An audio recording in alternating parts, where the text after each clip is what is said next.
Student लोग बात कर रहे थे exception of Mendelian inheritance. Exception of Mendelian inheritance means कि वो इनहेरिटेंस के पैटर्न जो मेंडेलियन इनहेरिटेंस को फॉलो नहीं करते हैं। जैसे मेंडल ने डोमिनेंस रिलेशन के हवाले से बताया था कि जब हम दो कंट्रास्टिंग कैरेक्टर को क्रॉस करते हैं, मिसाल के तौर पे अगर आप राउंड और रिंकल्ड सीड को क्रॉस करते हो, तो इन दोनों में से एक कैरेक्टर डोमिनेंट होता है F1 जनरेशन में, जैसे राउंड डोमिनेंट हो गया। या आप येलो और ग्रीन को जब क्रॉस कराते हो तो इसमें भी एक कैरेक्टर डोमिनेंट होगा, मतलब येलो। तो मेंडल जो बात करता था वो करता था कंप्लीट डोमिनेंस की, यानी एक कैरेक्टर दूसरे कैरेक्टर पर कंप्लीटली क्या होता है, डोमिनेंट होता है। लेकिन जो बाद में जो मॉडर्न जेनेटिसिस्ट है, जिन्होंने जेनेटिक्स पर बाद में काम किया, उन्होंने कहा जरूरी नहीं है कि ऐसा हो कि हमेशा एक कैरेक्टर दूसरे कैरेक्टर पर डोमिनेंट हो। कभी कभी जो है कुछ प्लांट्स के अंदर या कुछ ऑर्गेनिजम्स के अंदर इनकम्प्लीट डोमिनेंस भी होती है और कोडोमिनेंस भी होती है। और हम मैं लास्ट लेक्चर में इनकम्प्लीट डोमिनेंस और कोडोमिनेंस को डिटेल में डिस्कस कर चुका हूं। तो आज हम एक और जो एक्सेप्शन टू मेंडेलियन इनहेरिटेंस से रिलेटेड एक दूसरा जो टॉपिक है, आज हम बात करेंगे किसकी, मल्टीपल अलील की बात करेंगे। आज हम बात करेंगे मल्टीपल अलील की। अब आपको पता है कि अलील के बारे में, तो आपको पता है कि क्या होता है अलील। अलील को आप सिंपली कह सकते हो कि वेरिएंट ऑफ जीन, या आप कह लो कि अल्टरनेटिव फॉर्म ऑफ जीन। अच्छा, मेंडल ने क्या कहा था, मेंडल ने कहा था किसी भी जीन की दो अल्टरनेटिव फॉर्म होती हैं। ज्यादा से ज्यादा कितनी अल्टरनेटिव फॉर्म होती हैं, दो। जैसे प्लांट की हाइट है, प्लांट की हाइट का जो जीन है उसकी दो अल्टरनेटिव फॉर्म है, एक टॉल और एक ड्वार्फ। टॉल को क्योंकि डोमिनेंट कैरेक्टर है, इसको हम कैपिटल टी से शो करते हैं, या रिसेसिव कैरेक्टर है, इसको हम स्मॉल टी से जो है वो शो कर देंगे। इसी तरीके से अगर सीट के कलर की बात करें, तो मेंडल ने कहा था कि सीट के कलर के भी ज्यादा से ज्यादा दो अलील हो सकते हैं, दो अल्टरनेटिव फॉर्म हो सकती हैं, एक येलो और दूसरा ग्रीन। तो मेंडल ने जो कहा था, मेंडल ने कहा कि जीन्स की जो है वो कितनी अल्टरनेटिव फॉर्म होती हैं, टू अल्टरनेटिव फॉर्म होती हैं। लेकिन जरूरी नहीं है कि जीन्स की सिर्फ टू ही अल्टरनेटिव फॉर्म हो। बाज़ दफा क्या होता है कि many genes have more than two alleles which are called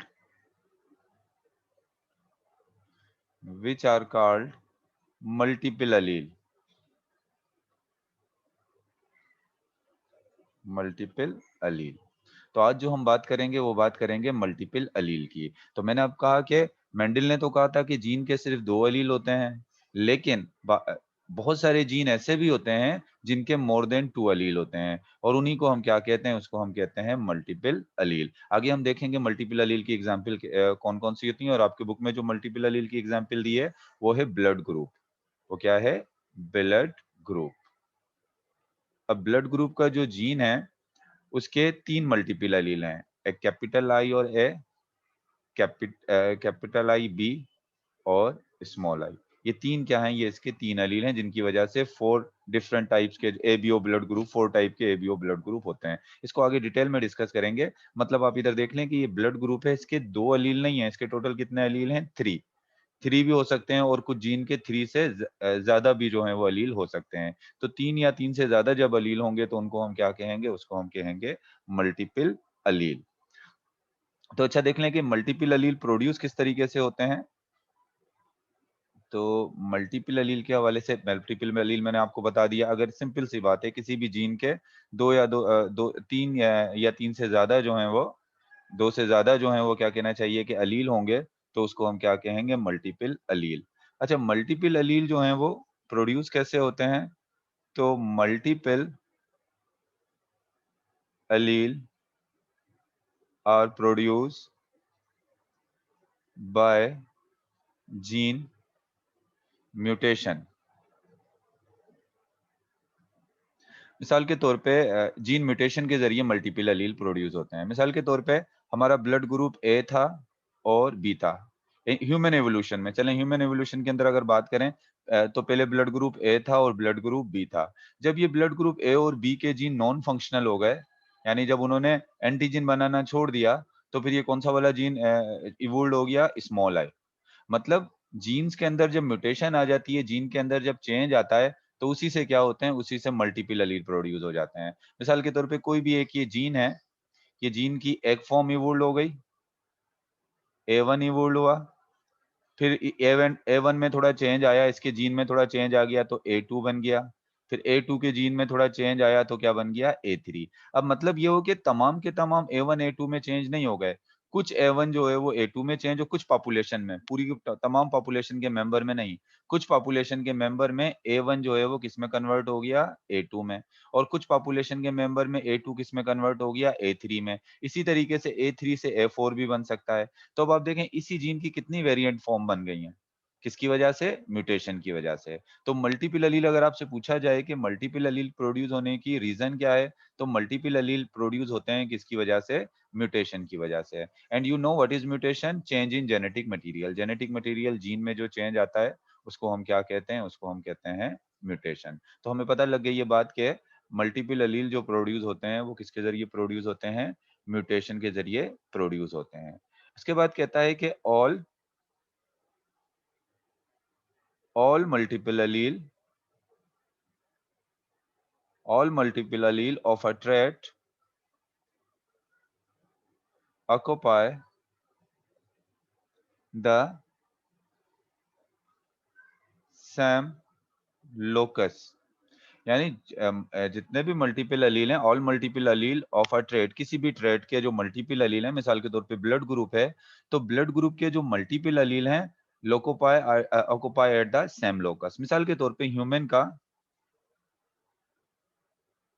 human का ये क्रोमोसोम नंबर 9 है। ह्यूमन का कौन सा क्रोमोसोम नंबर है, ये क्रोमोसोम नंबर 9 वाला पेयर है। आपको पता है ना ह्यूमन के पास क्रोमोसोम्स के कितने पेयर होते हैं, 23 पेयर होते हैं। तो चलें 23 पेयर में से हमने कौन सा पेयर ले लिया है, क्रोमोसोम नंबर 9 वाला पेयर ले लिया। अब जो मल्टीपल एलील होंगे, मिसाल के तौर पे ये जो पर्सन है इसके पास ब्लड ग्रुप ए का जीन है, ब्लड ग्रुप ए का, ये ब्लड ग्रुप ए का जीन है, और उसके साथ जो है वो ब्लड ग्रुप ओ का भी रेसेसिव फॉर्म में जीन मौजूद है। अब ये दोनों क्या हैं, ये दोनों एक दूसरे के अलील हैं। तो ये अलील जो हैं वो कहाँ लोकेटेड होंगे, मल्टीपल अलील ये सेम लोकस पर लोकेटेड होते हैं। सिर्फ बात मल्टीपल अलील की नहीं है, अगर नॉर्मल जो अलील हैं वो भी जो लोकेटेड होते हैं उनकी लोकस हमेशा क्या होगी, सेम होगी। मिसाल के तौर पे अगर यहाँ ब्लड ग्रुप का जीन है तो यहाँ पर भी ब्लड ग्रुप का जीन होगा। अब मिसाल के तौर पे अगर यहाँ स्किन के कलर का जीन है तो यहाँ पर भी स्किन के कलर ही का जीन होगा। मतलब जीन का लोकस जो है वो होमोलोगस क्रोमोसोम पर क्या होगा, सेम होगा। मतलब पोजीशन जो है वो क्या होगी, सेम होगी। ये इस पोजीशन पे, तो उसके अपोजिट बिल्कुल इसी पोजीशन पे दूसरा वाला भी दूसरे क्रोमोसोम पर मौजूद है। तो multiple Aleel of a trait occupy the same locus, यानी मल्टीपल अलील जो होते हैं क्रोमोसोम पर वो नॉर्मल जो दूसरे अलील होते हैं उन्हीं की तरह जो है वो एक ही लोकस पर क्या होते हैं, ऑक्युपाई होते हैं, एक ही लोकस पर क्रोमोसोम्स पर मौजूद होते हैं। What is locus, it is a position of gene on chromosomes. Chromosomes पर जीन की पोजीशन को हम लोकस कहते हैं। अच्छा, इसके अलावा कहता है कि सम ट्रेट में control by as many as 100 और मोर अलील। कुछ ट्रेट ऐसे भी होते हैं जिनको 100 और 100 से ज्यादा भी अलील कंट्रोल कर रहे होते हैं। मतलब एक कोई कैरेक्टर है, कोई भी एक ट्रेट है, तो उसको जरूरी नहीं है दो भी अलील कंट्रोल कर सकते हैं, तीन भी करते हैं तो चार भी करते हैं, तो मींस 100 से ज्यादा जो है वो अलील एक ट्रेट को कंट्रोल कर रहे होते हैं। लेकिन एक बात जो आपने याद रखनी है ना, वो ये याद रखनी है, मिसाल के तौर पे मैं आपको मिसाल देता हूं कि एक जीन है, ये एक जीन है, इसके अलील हैं, सही है ना, A1 A2 A3, ये इसके क्या हैं, ये अलील हैं, ये इसके अलील हो गए। चलें हम बात करते हैं, ये किसी ह्यूमन का ही जीन है और ये इसके क्या हैं, अलील हैं। अब मिसाल के तौर पे ये ह्यूमन की पॉपुलेशन है। पॉपुलेशन आपको पता होगा, member of one species in a particular area. ये ह्यूमन की क्या है, पॉपुलेशन है। आपको पता है कि अगर डिप्लॉयड ऑर्गेनिज्म होते हैं तो डिप्लॉयड ऑर्गेनिज्म के अंदर जीन जो हैं वो किस फॉर्म में होते हैं, पेयर की शक्ल में मौजूद होते हैं। तो अब देखो ये ह्यूमन की पॉपुलेशन है। अब ये तीन जो हैं वो क्या हैं, जीन है, लेकिन ये इस जीन के तीन अलील हैं। ये तीनों अलील एक साथ मौजूद नहीं होंगे, एक टाइम में सिर्फ एक ही पेयर मौजूद होगा इसके पास। मिसाल के तौर पे A1 हो सकता है, A1 A2 हो सकता है, A2 A2 हो सकता है, सही है, ऐसे हो सकता है। A2 A3 A3 हो सकता है। ऐसे भी हो सकता है कि A2 A3 भी हो सकता है, A1 A3 भी हो सकता है। मतलब कहने का ये है, चाहे किसी जीन के 100 एलील हों या 200 एलील हों, किसी जीन के 100 एलील हों या 200 एलील हों, but each individual carries only two of them. Each individual carry only two of them. Each individual carry only to of them. अब देखें, हर इंडिविजुअल में अलील कितने भी हों, लेकिन हर इंडिविजुअल में वो अलील कितने हैं? सिर्फ दो हैं, दो से ज्यादा किसी में भी नहीं है। पॉपुलेशन में है, पॉपुलेशन में ये A1 भी मौजूद है, A2 भी मौजूद है, A3 भी मौजूद है, लेकिन एक पर्सन के अंदर, एक इंडिविजुअल के अंदर हमेशा जो होगा वो क्या होगा? But each individual carry only two of them as each locus, और ये दोनों एक ही लोकस पे मौजूद होंगे। मिसाल के तौर पे ये इसका क्रोमोसोम नंबर अगर 9 है, तो ये दोनों A1 A2 A1 A1 ये एक ही लोकस पे मौजूद हैं। ये भी जो है वो क्रोमोसोम नंबर 9 पर ही मौजूद होंगे, इसके भी, और इसके भी ये क्रोमोसोम नंबर 9 पर होंगे, इसके भी, यानी सबकी क्रोमोसोम नंबर 9 पर पोजीशन सेम होगी। मैं इन जीन को स्टडी करना चाहूं, इस अगर इस बंदे का जो है मैं क्रोमोसोम्स को कैरियोटाइप देखूं, इसके क्रोमोसोम की स्टडी करूं, तो जिस लोकस पर इसके ये जीन मौजूद हैं, इसके भी इसी जगह मौजूद होंगे, क्योंकि एक ही कैरेक्टर के ये एलील हैं। आई थिंक ये आपको बात क्लियर हो गई होगी कि some trait may be controlled by as many as 100 or more alleles, but each individual carry only two of them, as each locus twice represented in diploid individual।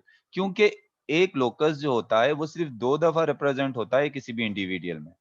मतलब आप मेरा समझ रहे हो कि जो डिप्लॉयड ऑर्गेनिज्म होते हैं, उनमें जो एक लोकस है, मतलब एक जीन के सिर्फ दो ही लोकस होते हैं ना, एक यहाँ और एक इस जगह पे, तो ये इसी वजह से ये दो ही अलील रख सकता है एक एक टाइम में, दो से ज्यादा अलील मौजूद नहीं हो सकते। फिर एक जो पॉलीजेनिक इनहेरिटेंस होती है उसका अलहदा होता है, वो फिर मैं आपको बाद में बताऊंगा। अभी आपने सिर्फ यही बात याद रखनी है। अगर आपसे पूछा जाए why why each individual carries only two allele at each locus, because each locus twice represented in diploid individual, यानी डिप्लॉइड इंडिविजुअल में एक लोकस सिर्फ दो दफा ही क्या होता है? ट्वाइस जो है वो रिप्रेजेंटेड होता है। मिसाल के तौर पे आप इधर देखें, ये अगर ब्लड ग्रुप, सॉरी ये क्रोमोसोम नंबर 9 है, और यहां पर इसका जो जीन ए है, जीन ए का जो है ये दो ही लोकस हैं सिर्फ, ट्वाइस रिप्रेजेंटेड है, तो अब जाहिर सी बात है ये दो ही अलील इधर आ सकते हैं, एक अलील इधर आ जाएगा, एक अलील इधर आ जाएगा।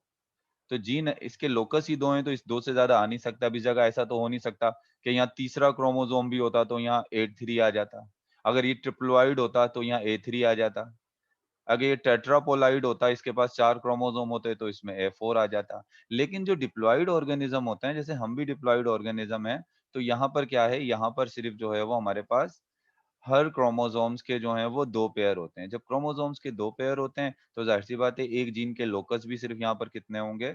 दो ही जो है होते हैं। चलें आगे बात करते हैं। तो अगर हम एग्जाम्पल्स की बात करें, examples of multiple allele, example of multiple allele, तो मल्टीपल अलील की एग्जाम्पल जो आपकी बुक में दी हुई है वो है ब्लड ग्रुप। और कौन सा ब्लड ग्रुप? तमाम ब्लड ग्रुप मल्टीपल अलील की एग्जाम्पल नहीं है। कौन सा ब्लड ग्रुप है? A B O blood group. A B O blood group, आपको पता है कि हमारा जो ब्लड ग्रुप होता है, किसी का ब्लड ग्रुप ए होता है, किसी का ब्लड ग्रुप बी होता है, किसी का ए बी होता है, और किसी का ओ होता है। ये जो चार ब्लड ग्रुप हैं, इनको हम मिलाकर क्या कहते हैं? इनको हम कहते हैं A B O blood group. तो ब्लड ग्रुप की, सिर्फ एबीओ ब्लड ग्रुप की अगर हम बात करें, तो ब्लड ग्रुप सिर्फ एबीओ टाइप ही नहीं होती। ब्लड ग्रुप की जो टाइप्स हैं, टोटल 30 मेजर टाइप्स हैं। कितनी मेजर टाइप हैं? 30 मेजर टाइप्स हैं किसकी? ब्लड ग्रुप की, जिनमें से एक टाइप मैंने आपको यहाँ पर बताई है ABO blood group. 30 major type हैं, और अगर माइनर टाइप की बात करें तो मोर देन 200 माइनर टाइप हैं।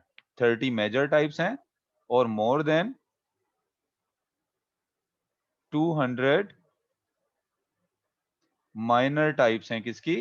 ब्लड ग्रुप की। दोनों टाइप्स में किसकी बात कर रहा हूं? ब्लड ग्रुप की।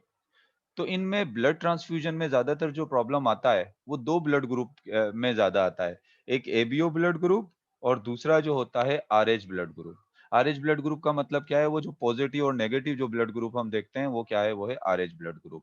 तो ज्यादातर जब हम ब्लड ट्रांसफ्यूजन करते हैं तो इन्हीं ब्लड ग्रुप को हम ज्यादा देखते हैं, क्योंकि यही मेजर प्रॉब्लम करते हैं ब्लड ट्रांसफ्यूजन में। बाकी जो ब्लड ग्रुप है उनमें कोई इतना प्रॉब्लम नहीं होता ट्रांसफर होने में। तो याद रखिएगा कि ब्लड ग्रुप के मोर देन 30 मेजर टाइप्स हैं, और इसके 30 मेजर टाइप हैं और मोर देन 200 माइनर टाइप्स हैं। लेकिन उनमें जो मल्टीपल अलील की एग्जांपल है वो सिर्फ एबीओ ब्लड ग्रुप है। आरएच ब्लड ग्रुप भी मल्टीपल अलील की एग्जांपल नहीं है। मल्टीपल अलील की एग्जांपल आप याद रखोगे सिर्फ वो कौन सी है? वो सिर्फ एबीओ ब्लड ग्रुप है। और इसी को हम देखने जा रहे हैं किसके अंदर? मल्टीपल अलील के अंदर। इसके अलावा एक और ब्लड ग्रुप की टाइप अगर आपको याद हो, जब मैंने कोडोमिनेंस बताया था तो एमएन ब्लड ग्रुप की टाइप भी बताई थी आपको। तो ये भी ब्लड ग्रुप की एक टाइप है, लेकिन ये भी मल्टीपल अलील की एग्जांपल नहीं है। चलें, एबीओ ब्लड ग्रुप सिस्टम सबसे पहले बात कर लेते हैं कि ये एबीओ ब्लड ग्रुप सिस्टम जो है वो डिस्कवर किसने किया था? एबीओ ब्लड ग्रुप सिस्टम की हम बात कर रहे हैं। इसको हमने एबीओ ब्लड ग्रुप को लिया है मल्टीपल अलील की एग्जांपल में। और एबीओ ब्लड ग्रुप को सबसे पहले जो डिस्कवर किया था, it was discovered by Karl it was discovered by Karl Landsteiner in 1901। 1901 में जो है वो कार्ल लैंडस्टीनर ने जो है वो इसको डिस्कवर किया था। अच्छा, एबीओ ब्लड ग्रुप ह्यूमन में तो मिलता ही है। एबीओ ब्लड ग्रुप आपको ह्यूमन में मिलता है, लेकिन ह्यूमन के अलावा it is also found in primates. जो दूसरे प्राइमेट्स हैं, जिस तरीके से आप देखें जो प्राइमेट्स हैं सच एज एप्स, गोरिल्ला जो होते हैं, एप्स, गोरिल्ला से रिलेटेड कुछ एनिमल यही होते हैं, चिंपैंजी, बोनोबोज और गोरिल्लाज, इनमें जो है ये इनमें भी जो है वो एबीओ ब्लड ग्रुप सिस्टम मौजूद होता है। तो आपने याद रखना है सिर्फ ह्यूमन के अंदर ही एबीओ ब्लड ग्रुप नहीं होता। जो प्राइमेट्स होते हैं, जो मंकी से रिलेटेड जो से मिलते जुलते जितने भी जो हैं वो एनिमल्स होते हैं, ह्यूमन और मंकी से मिलते जुलते जो एनिमल्स होते हैं, यानी जो प्राइमेट्स हैं, उनके अंदर भी जो है क्या मौजूद होता है? ये एबीओ ब्लड ग्रुप सिस्टम जो है वो मौजूद होता है। अच्छा, अब बात कर लेते हैं कि क्यों हम कहते हैं कि किसी का ब्लड ग्रुप ए है। ए ब्लड ग्रुप किस वजह से हो जाता है, बी ब्लड ग्रुप किस वजह से हो जाता है, और ओ ब्लड ग्रुप जो है वो किस वजह से होता है। तो बात अगर करें तो इसकी वजह जो होती है, एबीओ ब्लड ग्रुप का जो फिनोटाइप, जो इसका एक्सप्रेशन जो होता है, वो होता है एंटीजन की वजह से। एंड अब हम बात कर लेते हैं थोड़ी सी एंटीजन ऑफ एबीओ सिस्टम। सबसे पहले तो आपको पता है कि ये एंटीजन क्या होती है। एंटीजन याद रखें कि एंटीजन क्या है। एंटीजन है surface marker on RBCs membrane.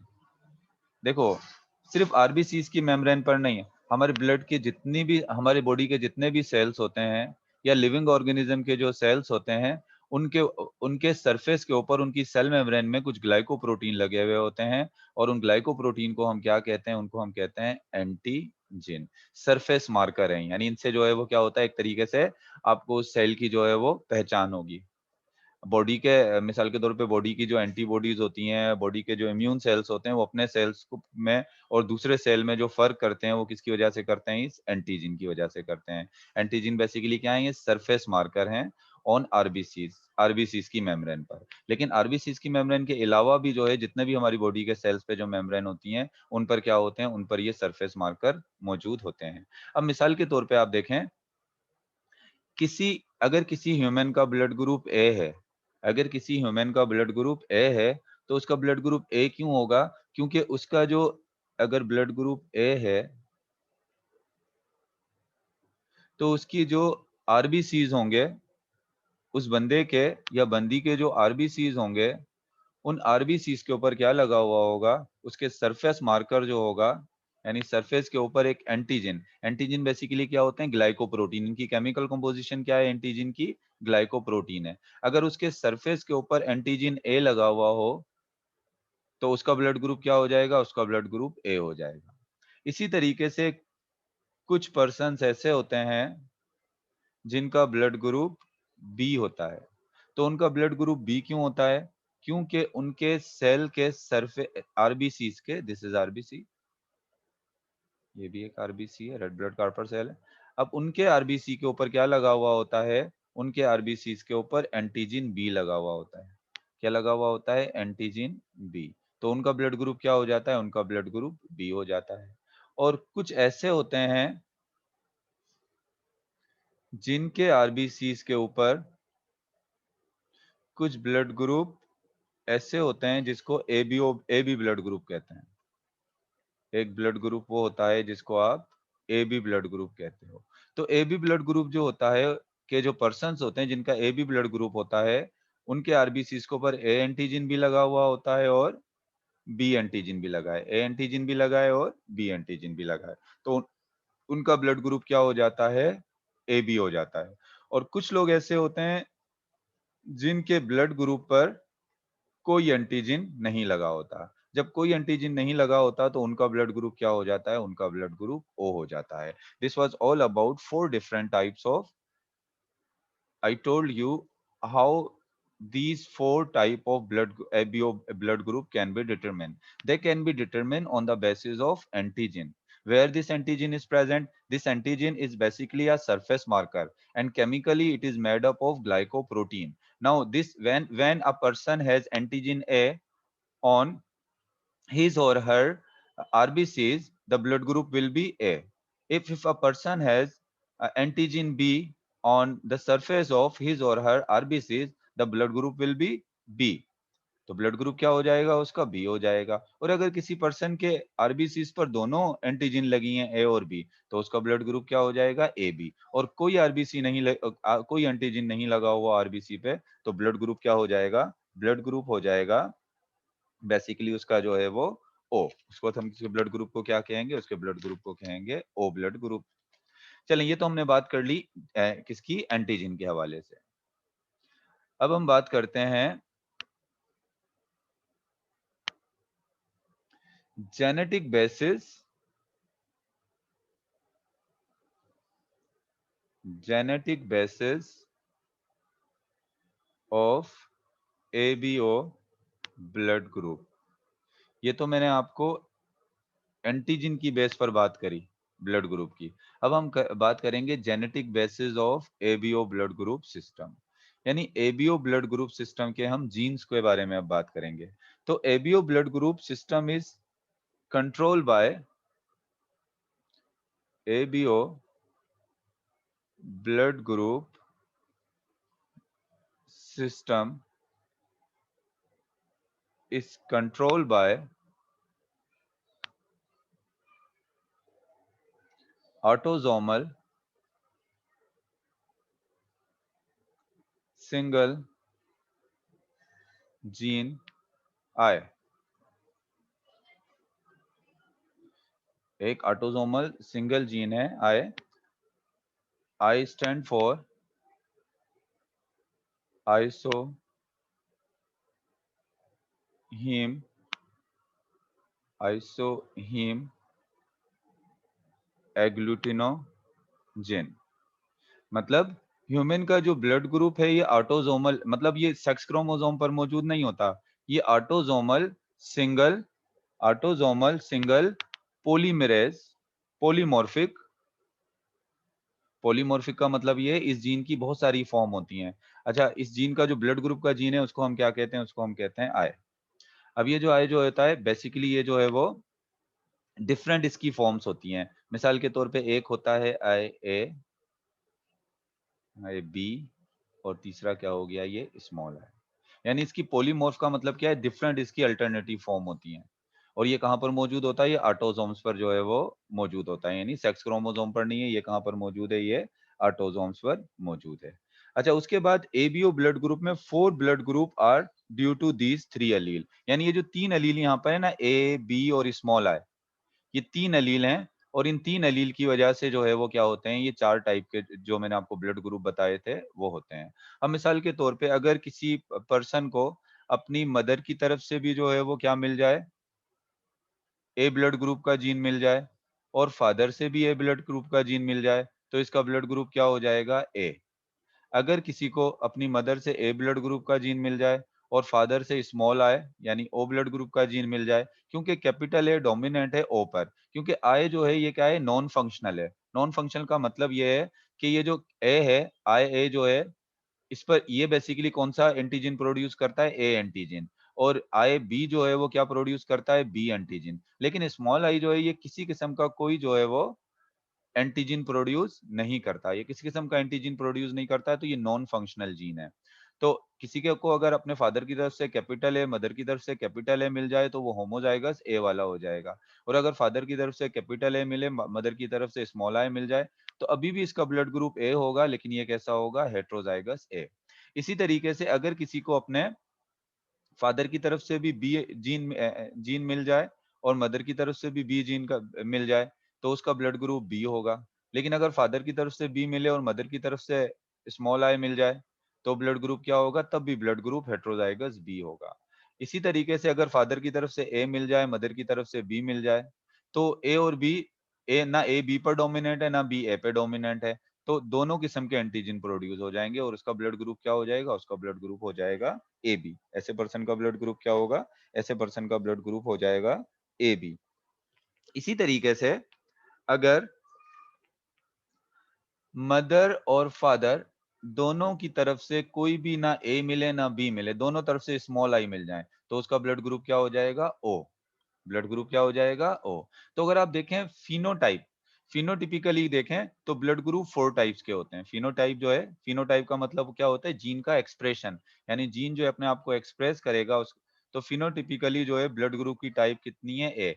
लेकिन अगर आप इसका जीनोटाइप देखें, ब्लड ग्रुप के जीनोटाइप देखें तो जीनोटाइप टोटल कितने हैं? 1, 2, 3, 4, 5, 6। जीनोटाइप इसके कितने हैं? जीनोटाइप इसके 6 हैं।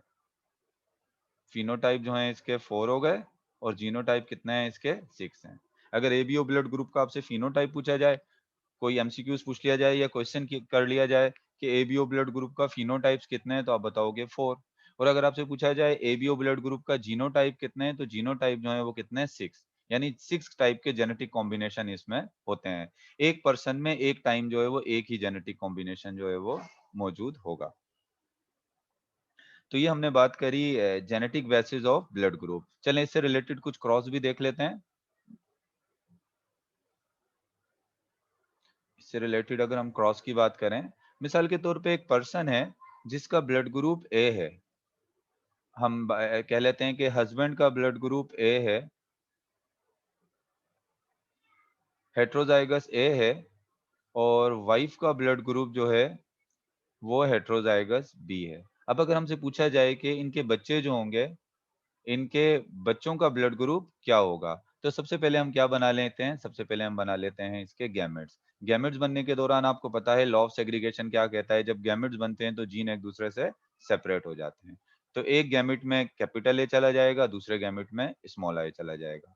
इसी तरीके से यहाँ पर भी एक गैमेट में बी चला जाएगा और दूसरे गैमेट में क्या चला जाएगा? आई चला जाएगा। ये दो-दो गैमेट बन गए। अब आप पुनेट स्क्वायर की हेल्प से एक तरफ रख दें आप मेल के गैमेट, चलें यहाँ पर हम मेल के गैमेट रख देते हैं और यहाँ रख दें आप फीमेल के गैमेट। अब इन गैमेट्स को आपस में फ्यूज कराएं। अगर ये स्पर्म इस एक के साथ फ्यूज होगा तो चांसेस किसके हैं? तो चांसेस हैं ए बी ब्लड ग्रुप वाले ऑफस्प्रिंग प्रोड्यूस होने के। अगर ये स्पर्म इस एक के साथ फ्यूज होगा तो बी ब्लड ग्रुप वाले ऑफस्प्रिंग प्रोड्यूस होने के चांसेस हैं।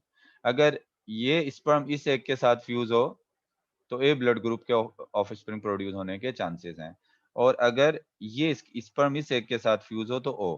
अब देखें चारों टाइप के ऑफस्प्रिंग इनके इस कपल के चारों टाइप के चिल्ड्रन जो हैं वो प्रोड्यूस हो सकते हैं। मिसाल के तौर पे ए ब्लड ग्रुप वाले भी ए बी ब्लड ग्रुप वाले भी हो सकते हैं, और बी ब्लड ग्रुप वाले भी हो सकते हैं। इसके अलावा ए ब्लड ग्रुप वाले भी हो गए, और ओ ब्लड, चारों ब्लड ग्रुप इसके अंदर आ गए। 1:1:1 के साथ जो है ये तमाम ब्लड ग्रुप वाले ऑफस्प्रिंग यहाँ पर आ गए। तो इस तरह से अगर आपसे क्वेश्चन किया जाता है कि वो अगर एक फैमिली है जिसमें चारों टाइप के ब्लड ग्रुप बच्चों के अंदर हैं, तो आपसे पूछा जाए कि हस्बैंड और वाइफ का ब्लड ग्रुप बताएं क्या होगा, तो आप बता देंगे कि हस्बैंड और वाइफ का ब्लड ग्रुप हेट्रोजाइगस ए और हेट्रोजाइगस बी होगा। तब जाकर बच्चों में चारों टाइप के ब्लड ग्रुप आ जाएंगे। अच्छा, अक्सर बाज़ दफ़ा ऐसे भी होता है कि अक्सर पेपर में पूछा जा सकता है, कहा जाता है वाइफ हैज ब्लड ग्रुप ए, यानी अब फीमेल जिसका ब्लड ग्रुप क्या है, ए है, और ये कहा जाता है कि उसके फादर का ब्लड ग्रुप ओ था, यानी उसका ब्लड ग्रुप ए है और उसके फादर का ब्लड ग्रुप क्या था, ओ था। तो मतलब इसका ये होता है कि अगर उसका ब्लड ग्रुप ए है और उसके फादर का ब्लड ग्रुप ओ है, तो इसका मतलब ये है कि उसने अपनी मदर से ए ब्लड ग्रुप लिया था और अपने फादर से स्मॉल आई ले लिया। तो इसका मतलब ये होता है कि फीमेल जो है वो हेट्रोजाइगस ए है। अक्सर क्वेश्चंस में ये होता है कि आपको बताया नहीं जाता कि होमोजाइगस ए है या हेट्रोजाइगस ए है। बस ये बता दिया जाता है कि फीमेल जो है उसका ब्लड ग्रुप ए है और उसका जो फादर था या उसकी जो मदर थी उसका ब्लड ग्रुप ओ था। तो इसका मतलब लाजमी तौर पे इसके पास स्मॉल आई मौजूद है। तो कैसा होगा, हेट्रोजाइगस ए। या बाज़ दफ़ा मेल के बारे में भी ऐसे ही कह दिया जाता है कि वो उसका ब्लड ग्रुप जो है वो ए है, उसका ब्लड ग्रुप जो है वो ए है, या बी कह दिया जाता है उसका ब्लड ग्रुप बी है, और उसका फादर या मदर जो है उसका ब्लड ग्रुप क्या था, ओ था। किसी एक का फादर या मदर किसी में से एक का ब्लड ग्रुप क्या था, ओ था। तो आप समझ जाओगे कि वो क्या है, वो है हेट्रोजाइगस। हेट्रोजाइगस जो है वो बी होगा, और इनके जो ऑफस्प्रिंग होंगे वो चारों ब्लड ग्रुप वाले होंगे। इसी तरीके से एक और देख लेते हैं कि अगर किसी एक पार्टनर का ब्लड ग्रुप ए है और दूसरे का ओ हो, तो अब इस इनके ऑफस्प्रिंग कैसे होंगे? आप सिंपली इसमें आप पुनेट स्क्वायर बनाने की ज़रूरत भी नहीं है, आपको ऐसे ही जो है वो आप इसको कर सकते हो।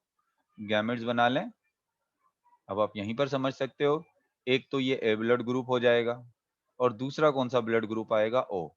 बस ए और ओ ब्लड ग्रुप आएँगे, इसके अलावा कोई ब्लड ग्रुप बच्चों में नहीं आएगा। अगर इस तरह से हो, तो आपको पता है सिर्फ़ बी और ओ आएँगे, इसके अलावा कोई ब्लड ग्रुप नहीं आएगा। इनको देख लेते हैं, अगर 2 कोडोमिनेंस, बाज़ दफ़ा ए-बी ब्लड ग्रुप को कोडोमिनेंस ब्लड ग्रुप भी कह दिया जाता है। ए-बी-ओ ब्लड ग्रुप सिस्टम में ए-बी ब्लड ग्रुप जो है कोडोमिनेंस की एग्ज़ाम्पल है। अगर आपसे कोई क्वेश्चन ऐसा कर लिया जाए कि फादर और मदर दोनों का ब्लड ग्रुप क्या है, ए-बी है, सॉरी कोडोमिनेंस ब्लड ग्रुप है फादर और मदर का, तो आप समझ जाओगे कौन से ब्लड ग्रुप की बात कर रहा है, ए-बी ब्लड ग्रुप की बात कर रहा है। इसके आप गैमेट्स बना लेंगे, गैमेट्स बनाकर आप देख लें, अगर ये इस ए के साथ मिलेगा तो ब्लड ग्रुप ए हो जाएगा। अगर ये इस बी के साथ मिलेगा ब्लड ग्रुप ए बी हो जाएगा। इसी तरीके से अगर ये मिलेगा ए बी ब्लड ग्रुप होगा, और ये जो मिलेगा वो कौन सा ब्लड ग्रुप हो जाएगा, बी ब्लड ग्रुप हो जाएगा। तो इसमें ए ब्लड ग्रुप भी आएगा, बी ब्लड ग्रुप भी आएगा और ए बी ब्लड ग्रुप भी आएगा। ओ ब्लड ग्रुप यहाँ पर आने के चांसेस सिफर हैं, 0 एम। क्यों? क्योंकि यहाँ पर स्मॉल आई है ही नहीं। ओ ब्लड ग्रुप उस वक्त आएगा जब दोनों तरफ स्मॉल आए हों। बस ये याद रखिएगा, दोनों तरफ स्मॉल आए हैं तो ओ ब्लड ग्रुप आएगा। अगर दोनों तरफ स्मॉल आए नहीं है तो ओ ब्लड ग्रुप नहीं आएगा। यहाँ तक बात क्लियर हो गई। हमने बात करी किसकी, ABO, genetic basis of ABO blood group system. अब एक और बात आगे करते हैं, antibodies of antibodies of ABO system. देखो अब एंटीबॉडीज क्या हैं? एंटीजन तो कहाँ मौजूद होती हैं, आरबीसीज पर। और हमारा जो प्लाज्मा होता है, ब्लड के प्लाज्मा में कुछ प्रोटीन मौजूद होते हैं जिनको हम क्या कहते हैं, एंटीबॉडीज। मिसाल के तौर पे एक बंदे का ब्लड ग्रुप ए है, this person has blood group ए। अब इसका ब्लड ग्रुप ए है तो इसका मतलब क्या है कि इसकी आरबीसीज के ऊपर कौन सा एंटीजन होगा, ए। अगर ब्लड ग्रुप ए है और एंटीजन कौन सी है, एंटीजन ए है, तो याद रखिएगा इस पर्सन के पास जो एंटीबॉडी होगी, एंटीजन क्या हो गई, एंटीजन हो गई इसकी ए, इसी पर्सन के पास जो एंटीबॉडी होगी, एंटीबॉडी क्या होगी, बी होगी। जिसका ब्लड ग्रुप ए होता है उसके आरबीसीज पर एंटीजन ए होती है, लेकिन एंटीबॉडी कौन सी होती है, एंटीबॉडी बी होती है। देखो अगर एक जैसी एंटीजन एंटीबॉडी होंगी तो वो आपस में रिएक्शन करेंगी। वो जैसे हमने पढ़ा था कि आई जो स्टैंड कर रहा है उसको किसको कर रहा है, आइसो हीमो एग्लूटिनोजिन, यानी उनमें आपस में एग्लूटिनेशन हो जाएगी, उसको बताऊंगा बाद में क्या होगा। लेकिन ए ए एंटीजन एंटीबॉडी एक जैसे नहीं हो सकते क्योंकि वो आपस में क्या करेंगे, रिएक्ट करेंगे। तो इस वजह से जिसका ब्लड ग्रुप ए होता है उसके पास एंटीबॉडी क्या होती है, बी होती है। अच्छा इसी तरीके से जिसका ब्लड ग्रुप बी होता है, जिसका ब्लड ग्रुप क्या होता है, बी होता है, तो उसके पास एंटीजन बी होती है और एंटीबॉडी उसके पास कौन सी होती है, एंटीजन तो क्या हो गई इसके पास, बी, और एंटीबॉडी इसमें कौन सी होगी, ए, एंटीबॉडी क्या हो गई, ए हो गई, जिसका ब्लड ग्रुप बी होगा। अच्छा जिसका ब्लड ग्रुप ए बी होता है, ए बी का मतलब दोनों एंटीजन मौजूद हैं, एंटीजन ए भी है इसके पास और एंटीजन बी भी है, दोनों एंटीजन है। इसके पास अगर हम एंटीबॉडी की बात करें तो नो एंटीबॉडी, इसके पास कोई एंटीबॉडी नहीं होती। इसके अलावा अगर हम ओ ब्लड ग्रुप की बात करें तो ओ ब्लड ग्रुप में नो एंटीजन, कोई एंटीजन नहीं होती, लेकिन बोथ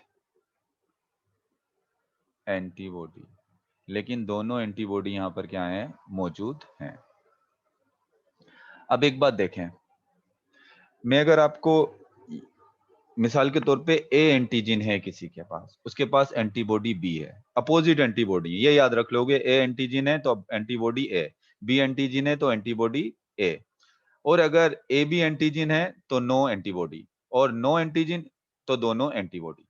अब बात समझने की यह है कि एंटीबॉडी जो बनती है वो एंटीजन के रिएक्शन में बनती हैं।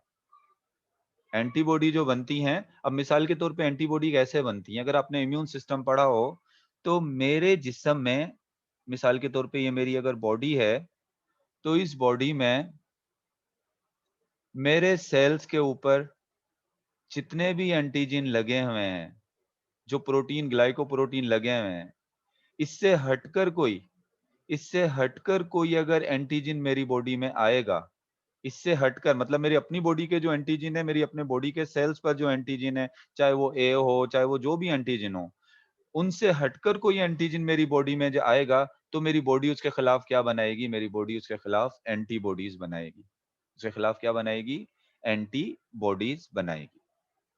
तो अब इधर देखो, ए हमारी, अगर किसी के पास ए एंटीजन है तो एंटीबॉडी ए कभी भी नहीं बनेगी, क्योंकि उसका अपने एंटीजन के खिलाफ कभी भी एंटीबॉडी नहीं बनती। अपने जैसे एंटीजन के पास, क्योंकि इसके बॉडी के सेल्स हैं ना, अपने जैसे एंटीजन के खिलाफ कभी भी एंटीबॉडी नहीं बनती। फिर ये अगर किसी का ब्लड ग्रुप ए है तो उसके पास ये एंटीबॉडी बी कहां से आ गई, ये एंटीबॉडी बी, अगर सोचने की बात है, जिसका ब्लड ग्रुप ए है तो उसके पास ये एंटीबॉडी जो है वो बी कहां से आ गई, क्या उसकी बॉडी में कभी एंटीजन बी दाखिल हुआ है जिसकी वजह से ये एंटीबॉडी बन गई। तो एक बात सुनो, जब एक बच्चा पैदा होता है, जब एक बच्चे की बर्थ होती है, जब एक बच्चा पैदा होता है, मिसाल के तौर पे ये अगर एक बच्चा पैदा हुआ है, इसकी बर्थ हुई बच्चे की, तो इसका ब्लड ग्रुप ए है।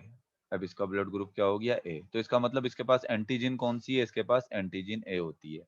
जिस वक्त बच्चे की पैदाइश होती है तो उस वक्त उसके पास कोई एंटीबॉडी नहीं होती, अगर ब्लड ग्रुप ए है तो पैदाइश के वक्त उसके पास कोई एंटीबॉडी नहीं होती।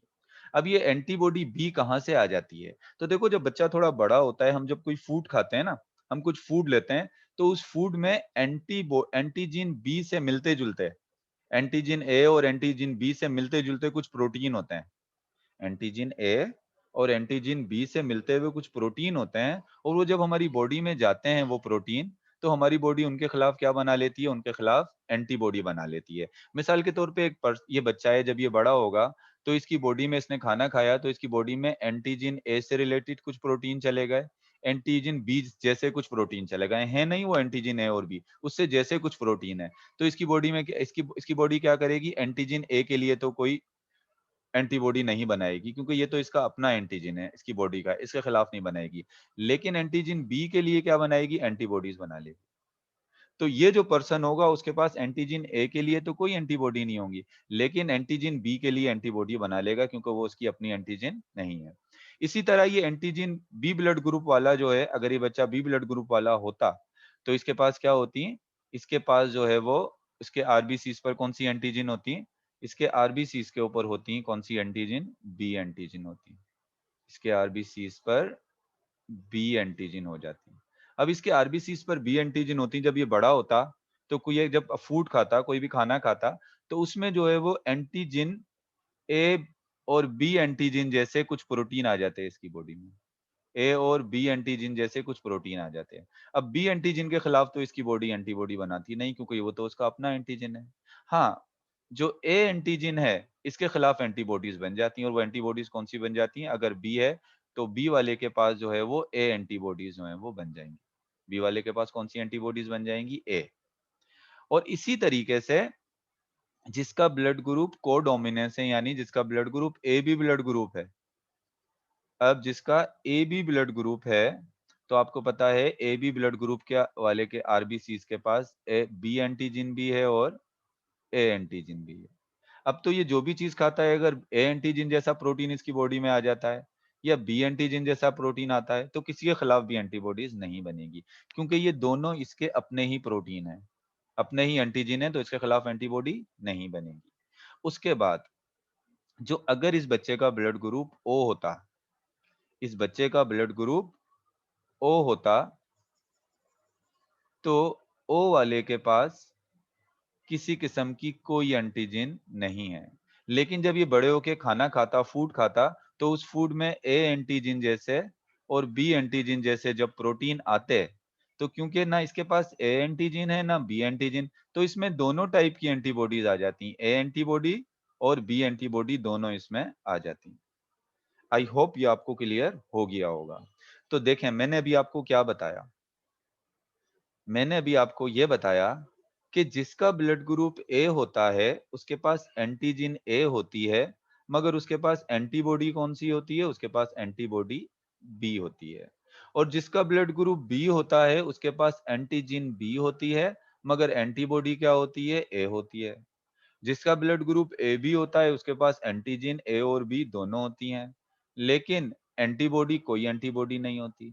और जिसका ग्रुप ब्लड ग्रुप ओ होता है उसके पास दोनों एंटीजन होती हैं, लेकिन कोई एंटीबॉडी नहीं होती। अब मैंने आपको एक बात बताई कि एंटीबॉडी हमेशा एंटीजन के रिजल्ट में बनती हैं। जो एंटीजन हमारी बॉडी में है उसके खिलाफ कभी एंटीबॉडी नहीं बनेगी। हमेशा जो हमारे अपना एंटीजन नहीं होगा उसके खिलाफ क्या बनेगी, उसके अगेंस्ट हमारी बॉडी एंटीबॉडी बनाएगी। तो मैंने आपको ये बात बताई कि आपका ब्लड ग्रुप अगर ए है, अगर आपका ब्लड ग्रुप ए है, तो ये एंटीबॉडी बी आपके ब्लड में कहां से आ गए। इसका मतलब ये है कि एंटीजन बी आपके बॉडी में कहीं ना कहीं गई है, तभी तो ये एंटीबॉडी बी बनी है। तो मैंने आपको बताया जब हम खाना खाते हैं तो थोड़े बहुत, इतनी ज्यादा क्वांटिटी में नहीं, थोड़ी बहुत क्वांटिटी के अंदर कुछ ऐसे प्रोटीन होते हैं जो एंटीजन ए और बी जैसे होते हैं, तो बॉडी उसके खिलाफ क्या बना लेती है, एंटीबॉडीज बना लेती है उसके खिलाफ। और वो एंटीबॉडीज वो एंटीजन इतने माइनर में होते हैं कि उससे हमें कोई खास नुकसान नहीं होता। यहां तक बात क्लियर हो गई। मैंने आपको कहा पैदाइश के वक्त कोई एंटीबॉडी नहीं होती, वक्त के साथ साथ ही एंटीबॉडी फिर डेवलप होती है।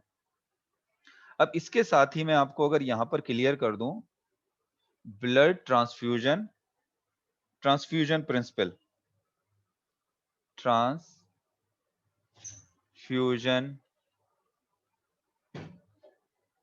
Principal, blood ABO blood group transfusion principle बता रहा हूं। कौन से, अभी आरएच ब्लड ग्रुप के बारे में नहीं बता रहा हूं, पॉजिटिव नेगेटिव को डिस्कस नहीं कर रहा हूं, एबीओ ब्लड ग्रुप बता रहा हूं। तो एबीओ ब्लड ग्रुप सिस्टम के मुताबिक जो ए ब्लड ग्रुप वाला पर्सन है वो सिर्फ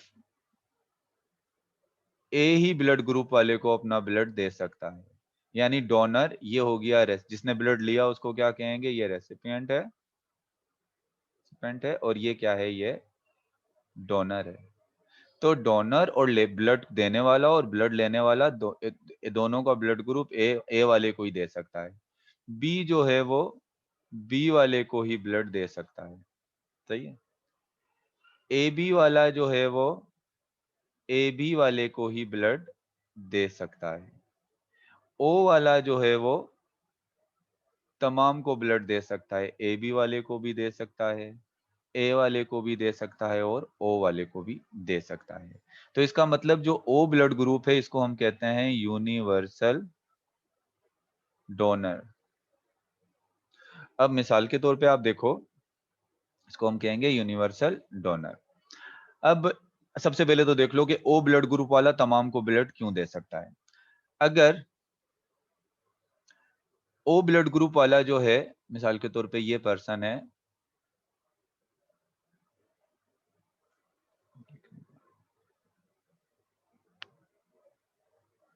अब मिसाल के तौर पे आप इधर देखो, ये एक पर्सन है, इसका ब्लड ग्रुप ए है।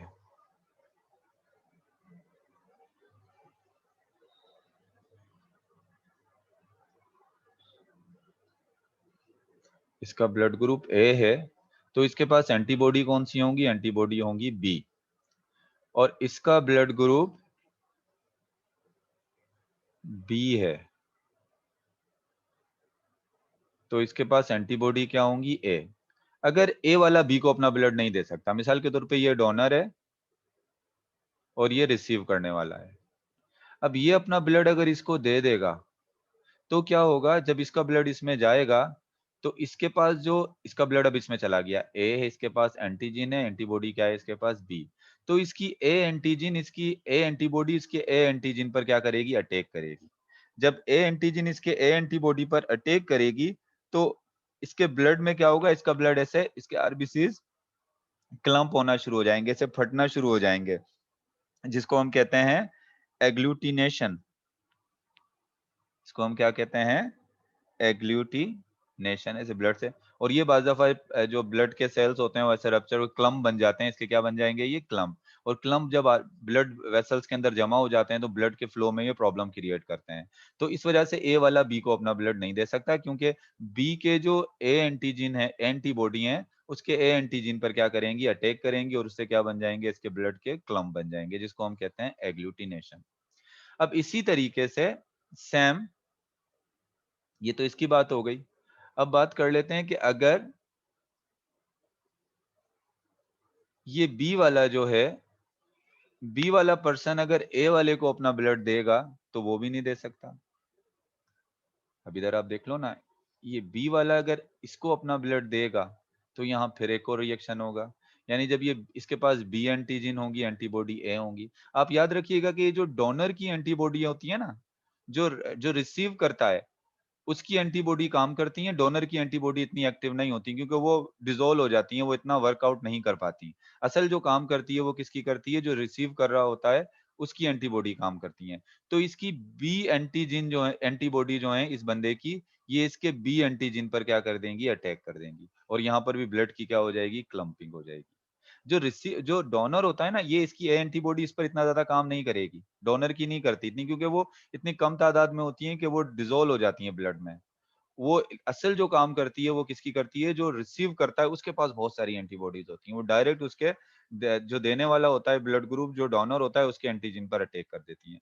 तो ए बी वाले को नहीं दे सकता, बी ए वाले को नहीं दे सकता, ये बात हो गई। अब आगे देखो, इसके बाद अगर इसका ब्लड ग्रुप, मिसाल के तौर पे इसका ब्लड ग्रुप है ओ, इसका ब्लड ग्रुप ओ है, तो ओ ब्लड ग्रुप जो होता है इसके पास कोई एंटीजन, इसके ऊपर कोई एंटीजन नहीं है, एंटीबॉडी है इसके पास दोनों ए बी। और इसका ब्लड ग्रुप है ए, इसके पास एंटीजन ए है और एंटीबॉडी क्या है, बी है। अब अगर ये ओ ब्लड ग्रुप वाला इस ए वाले को अपना ब्लड दे दे, तो ओ ब्लड ग्रुप जब आएगा तो उसके पास उसके सेल्स के ऊपर कोई एंटीजन नहीं है, तो इसकी बी एंटीजन किस पर अटैक करेगी? कोई कोई एंटीजन ही नहीं है जिस पर अटैक करेगी। तो ये मतलब ओ वाला जो है वो ए वाले को अपना ब्लड, ए ग्रुप पर्सन को अपना ब्लड दे सकता है। और जो अब मैंने आपको पहले बताया ओ अपने साथ भी तो ए बी एंटीबॉडी लाएगा। आप कहोगे इसकी भी तो ए एंटीबॉडी जो है इसके ए एंटीजन को पर अटैक कर सकती है। मैंने आपको कहा कि डोनर की एंटीबॉडीज इतनी एक्टिव नहीं होती हैं, वो डिसॉल्व हो जाती हैं, वो इतने कम तादाद में होती हैं कि वो इतना काम नहीं कर पाती। तो बात क्लियर हो गई कि ओ वाला जो है वो ए को भी अपना ब्लड देता है। चलो अब ये बी ब्लड ग्रुप वाला पर्सन है, ये दूसरा पर्सन जो बना देता हूँ, ये कौन सा है? ये बी ब्लड ग्रुप वाला है। अब यही ओ वाला अगर इस ये बी ब्लड ग्रुप वाले के पास एंटीजन बी है और एंटीबॉडी क्या है? ए है। अब इसको अगर इसने इसको भी अपना ब्लड दे दिया तो भी कोई प्रॉब्लम नहीं है, कोई प्रॉब्लम नहीं है। ओ वाला बी वाले को भी दे सकता है क्योंकि ओ वाले के पास कोई एंटीजन ही नहीं है। तो इसकी एंटीबॉडी ए जो है वो किस पर अटैक करेगी? किसी पर अटैक नहीं कर सकती। और इसी तरीके से ये जो ए बी ब्लड ग्रुप वाला है, इसके पास तो कोई एंटीबॉडी ही नहीं है, तो ये भी ओ वाला इसको भी आराम से अपना ब्लड ग्रुप दे सकता है। तो इस वजह से ए ओ ब्लड ग्रुप वाले जो पर्सन्स होते हैं उनको हम क्या कहते हैं? यूनिवर्सल डोनर कहते हैं। उनको हम क्या कहते हैं? यूनिवर्सल डोनर कहते हैं। क्लियर हो गया? उसको क्यों अगर आपसे पूछा जाए why O blood group persons are called universal donor, तो उसकी रीजन क्या है? Because they have no antigen on their RBCs, क्योंकि उनकी आरबीसीज पर कोई एंटीजन नहीं है। इसकी रीजन ये है, इसी वजह से वो क्या है? यूनिवर्सल डोनर है। अब एक और बात याद रखें, जो ए बी ब्लड ग्रुप है,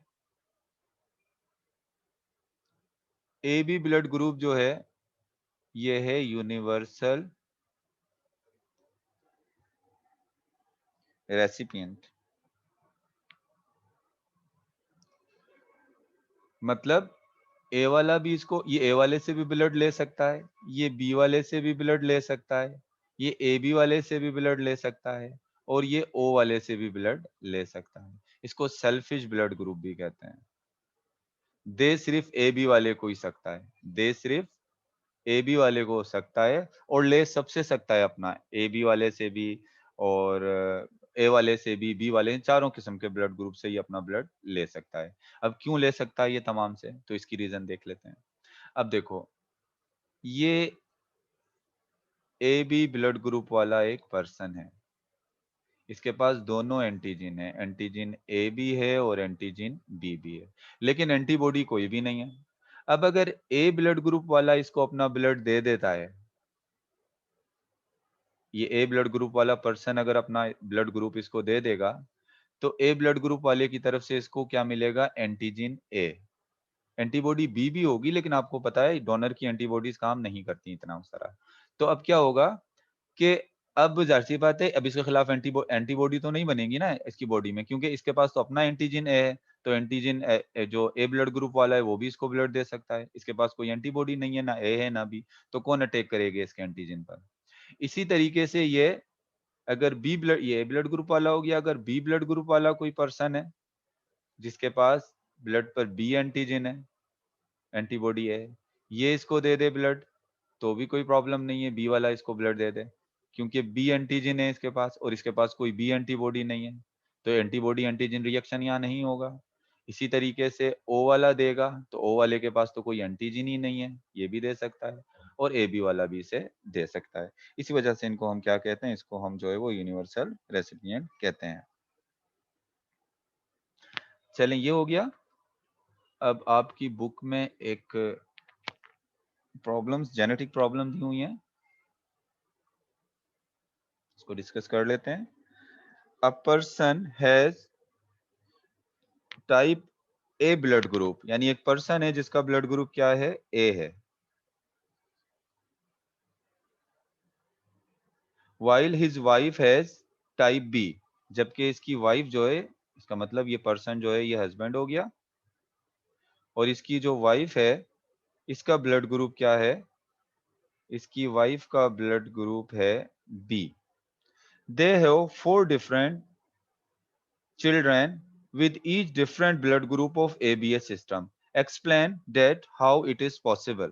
मैंने अभी पहले आपको समझा चुका हूं कि इस हस्बैंड का जो ब्लड ग्रुप था वो हेट्रोजाइगस ए था और वाइफ का जो ब्लड ग्रुप था वो हेट्रोजाइगस बी था। जब इनके गैमेट्स बने, गैमेट्स में ये अलग हो जाएंगे। जब इनके ये गैमेट्स बने तो अगर ये गैमेट इसके इस ये स्पर्म इस एग के साथ मिला तो इसका ब्लड ग्रुप ए बी हो गया। अगर ये इसके साथ मिलेगा तो ब्लड ग्रुप ए हो जाएगा।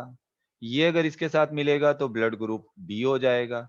ये अगर इसके साथ मिलेगा तो ब्लड ग्रुप ओ हो जाएगा। तो मतलब इसको एक्सप्लेन आप इसी तरीके से करोगे जिस तरह मैंने पूरा आपको जो है वो क्रॉस अभी पिछले इसी लेक्चर में प्रीवियसली मैंने जो भी आपको बताया कि किस तरीके से दो हेट्रोजाइगस के आपने गैमेट्स बनाने, फिर पुनेट स्क्वायर के जरिए उसकी को क्रॉस कराकर आप शो कर दोगे कि इस तरीके से 4 टाइप के ब्लड ग्रुप आ गए। इसके बाद नेक्स्ट जो क्वेश्चन है यहाँ पर वो है a woman with type with blood type B. एक वुमन है जिसका ब्लड टाइप क्या है, उसकी ब्लड टाइप है B. Blood type B has a child with O blood group. इसका जो चाइल्ड है उसका ब्लड ग्रुप क्या है, ओ है।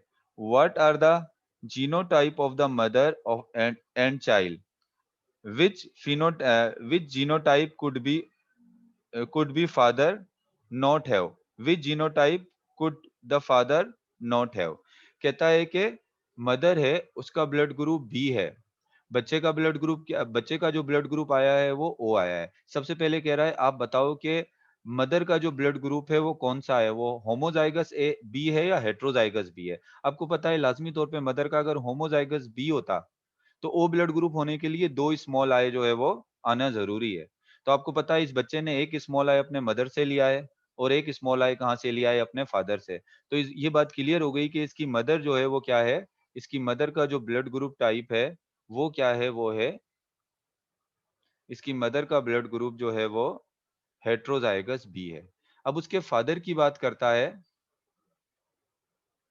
इसके फादर का फिर कहता है जीनोटाइप, वो कौन सा जीनोटाइप है जो इसके फादर का नहीं हो सकता, वो कौन सा जीनोटाइप है जो इसके फादर का नहीं हो सकता, वो कौन सा ब्लड ग्रुप है जो इसके फादर का नहीं हो सकता। इसके फादर का ब्लड ग्रुप ए भी नहीं हो सकता, क्योंकि अगर इसके फादर का ब्लड ग्रुप ए होता तो मदर की तरफ से अगर आई का जीन आता तो फादर की तरफ से या तो ए का आता या बी का आता, तो इसका ब्लड ग्रुप ए या बी हो सकता है। तो वो कौन सा जीनोटाइप है जो इस बच्चे का नहीं हो सकता, ये कोडोमिनेंस फादर का नहीं हो सकता है, या फादर का होमोजाइगस ए और होमोजाइगस बी भी नहीं हो सकता। फादर का ब्लड ग्रुप या तो हेट्रोजाइगस बी था या हेट्रोजाइगस ए हो सकता है या ओ हो सकता है, तब जाकर बच्चे का ब्लड ग्रुप क्या होगा, बच्चे का ब्लड ग्रुप जो है वो ओ होगा। तो ये दो जेनेटिक प्रॉब्लम थी। चले नेक्स्ट टाइम फिर हम जो है वो आरएच ब्लड ग्रुप सिस्टम को जो है वो डिस्कस करेंगे।